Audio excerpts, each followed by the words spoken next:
गोधरा कांड। ये बात है 2008 की। बारिश का मौसम था और रात का समय था।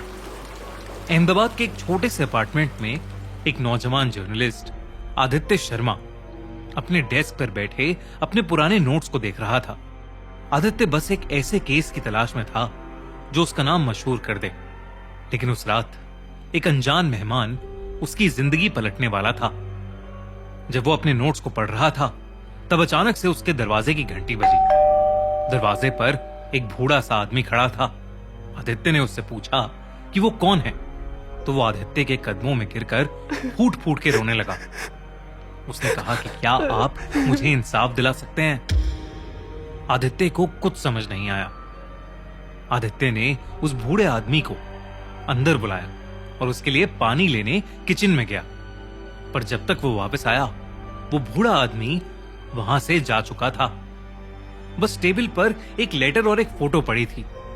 फोटो किसी बूढ़ी औरत की थी, लेकिन जब आदित्य ने फोटो के बगल में पड़े उस लेटर को देखा तो उसके रोंगटे खड़े हो गए।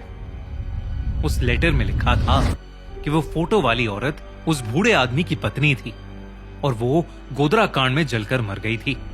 उस लेटर में उस आदमी ने आदित्य से उसकी पत्नी के कातिल को ढूंढ के उसे इंसाफ दिलाने की रिक्वेस्ट की। पर क्या था गोधरा कांड? ये कहानी उस दिन की है जब एक आम ट्रेन का सफर मौत का सफर बन गया। एक ऐसी भयानक घटना जो शुरू हुई एक आम सफर से, लेकिन खत्म हुई कई लोगों की जिंदगी की तबाही के साथ। और उसके बाद गुजरात में कुछ ऐसा हुआ जो कभी किसी ने नहीं सोचा था। ये कहानी है गोधरा कांड की, 27 फरवरी 2002 के उस काले दिन की, जिसने गुजरात को आग में जलाकर राख कर दिया था। साबरमती एक्सप्रेस मुजफ्फरपुर से अहमदाबाद जा रही थी। ट्रेन के 2 डब्बे ऐसे थे जिसमें अंदर के पैसेंजर्स ज्यादातर कार सेवक थे, और वो कार सेवक अयोध्या में हुए एक धार्मिक इवेंट से वापस लौट रहे थे।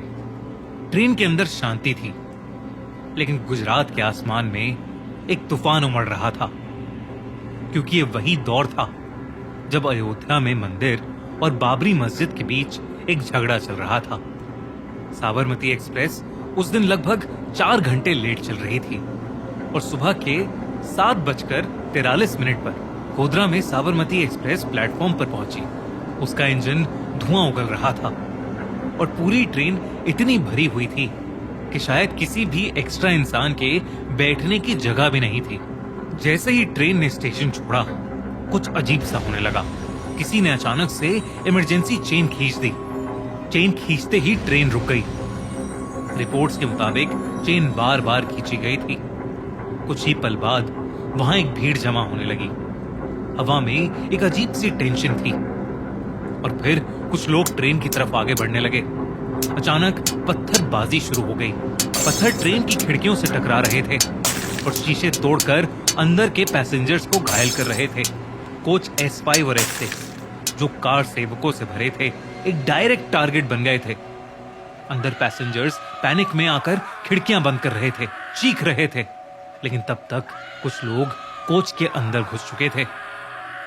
एक पेट्रोल का कंटेनर कोच के अंदर फेंका गया और फिर एक चिंगारी ने उस पेट्रोल को आग बना दिया। आग की लपटें इतनी ज्यादा तेज हो गईं कि बस हवा में लोगों की चीखें सुनाई दे रही थीं। सिर्फ कुछ ही मिनट्स में पूरा कोच जलकर राख बन गया था। जब तक लोकल पुलिस और रेस्क्यू टीम वहां पहुंचे, 49 लोग मारे जा चुके थे। लोकल लीडर्स ने बॉडीज को खुले ट्रकों और टेम्पो में रखा और 16 सिविल हॉस्पिटल ले गए। तब तक टीवी न्यूज चैनल वाले लोग वहां पहुंच चुके थे और ये सब लाइव टेलीकास्ट किया जा रहा था। जब शहर के लोगों ने जली हुई लाशें देखी तो सड़कों पर भीड़ इकट्ठा होने लगी और धर्म के नाम पर नारेबाजी शुरू हो गई। इस तरह शुरू हुए गोधरा के वो भयानक दंगे जो लगभग पूरे गुजरात में फैल गए। तलवारें और मशाले लेकर लोग सड़कों पर निकले, घर जलाए गए और शहर एक एक करके जंग के मैदान बनने लगे। उन दंगों में गुजरात का हर कोना आग और खून के दरिया में डूब गया और हजारों लोग मारे गए। आदित्य को इतनी कहानी तो पता थी, लेकिन इस केस से जुड़े कई सवाल थे जिनका उसे भी कोई जवाब नहीं मिल रहा था, क्योंकि वो जवाब शायद दबा दिए गए थे। आदित्य ने गोधरा जाकर लोगों से पूछताछ शुरू कर दी। कुछ लोगों का मानना था कि जो भीड़ उस दिन गोधरा में ट्रेन के सामने इकट्ठी हुई, उसका ट्रेन जलने से कोई लेना देना नहीं था, बल्कि उस ट्रेन के 2 डब्बों का जलना सिर्फ एक एक्सीडेंट था। कुछ लोगों ने आदित्य से कहा कि किसी के सिगरेट की वजह से उस ट्रेन में आग लग गई थी, तो कुछ लोगों ने उसे बताया कि ट्रेन में कुछ लोग खाना बना रहे थे और खाना बनाते हुए गैस सिलेंडर फट गया, जिसकी वजह से उस ट्रेन में आग लगी थी। फिर भी किसी के पास कोई पुख्ता जवाब या सबूत नहीं था। आदित्य को यह भी समझ में नहीं आ रहा था कि जो भीड़ इकट्ठी हुई थी, वो आखिरकार वहां कर क्या रही थी। गोधरा कांड के सच को समझने के लिए 2002 में ही नानावती मेहता कमीशन बनाया गया था, लेकिन 2008 में जाकर इसकी रिपोर्ट आई, जिसमें इस घटना को एक पहले से की हुई साजिश यानी प्री मेडिटेटेड कॉन्स्पिरेसी बताया गया। इसके मुताबिक उस ट्रेन का जलना एक अटैक था और यह अटैक एक प्लान्ड कॉन्स्पिरेसी थी, जो ट्रेन के S6 डब्बे को टारगेट करने के लिए बनाई गई थी, जिसमें ज्यादातर अयोध्या से लौट रहे हिंदू कार सेवक बैठे थे। लेकिन यह रिपोर्ट कंट्रोवर्शियल रही। कई क्रिटिक्स ने इस रिपोर्ट को बायस्ड कहा और यह आरोप लगाया कि यह रिपोर्ट सिर्फ एक तरफा बात कर रही है। कंसर्न सिटीजंस ट्रिब्यूनल की एक और रिपोर्ट ने इस घटना को एक अलग एंगल से सामने रखा। ट्रिब्यूनल ने कहा कि यह कम्युनल टेंशंस का नतीजा थी और इसे कुछ पॉलिटिकल पार्टीज ने जानबूझकर करवाया था। इस रिपोर्ट ने दंगों के दौरान पुलिस और एडमिनिस्ट्रेटिव मशीनरी के फेलियर्स को भी हाईलाइट किया, लेकिन कई लोगों का कहना था कि दोनों गवर्नमेंट्स ने अपने हिसाब से पूरी कोशिश की।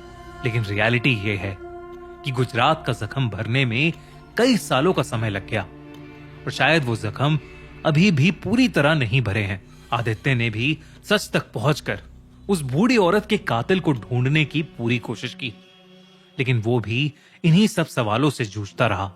2011 में एक स्पेशल इन्वेस्टिगेशन टीम ने अपने इन्वेस्टिगेशन के बाद 31 लोगों को गिल्टी साबित किया और उन्हें उम्र कैद की सजा सुनाई गई। स्पेशल इन्वेस्टिगेशन टीम की फाइंडिंग्स ने गोधरा के कुछ पहलुओं को क्लैरिफाई किया, लेकिन सवालों का सिलसिला कभी खत्म नहीं हुआ। गोधरा कांड सिर्फ एक ट्रेन का सफर नहीं था। इस घटना के पीछे के सच को समझना काफी मुश्किल है, लेकिन अगर आप इस घटना के सच को करीब से जानना चाहते हैं तो ZEE5 पर विक्रांत मासी की नई मूवी द साबरमती रिपोर्ट बिल्कुल भी मिस मत करना। साबरमती रिपोर्ट इसी गोधरा कांड के इन्वेस्टिगेशन के ऊपर बेस्ड है और फ्रैंकली एक आई ओपनर है। मूवी में एक हिंदी रिपोर्टर समर कुमार जब 2002 के गोधरा कांड को कवर करने जाता है तो उसे ऑन ग्राउंड कुछ अलग ही सच पता चलते हैं, जिसे उसका न्यूज चैनल दबा देता है और उसे नौकरी से निकाल देता है। लेकिन फिर कुछ साल बाद वो फिर से इस केस का सच जानने में लग जाता है। क्या समर कुमार सच जानने में कामयाब होगा? गोधरा कांड को अब 23 साल हो चुके हैं, लेकिन इसके ऊपर अब जाकर कोई मूवी बनी है जिसने इतने डिटेल में सब कुछ बताया है। तो जल्दी से जाओ और ZEE5 पर द साबरमती रिपोर्ट को चेकआउट करो। लिंक इन द डिस्क्रिप्शन और पिन कमेंट। और अगर आपको हमारी गोधरा कांड पर यह वीडियो पसंद आई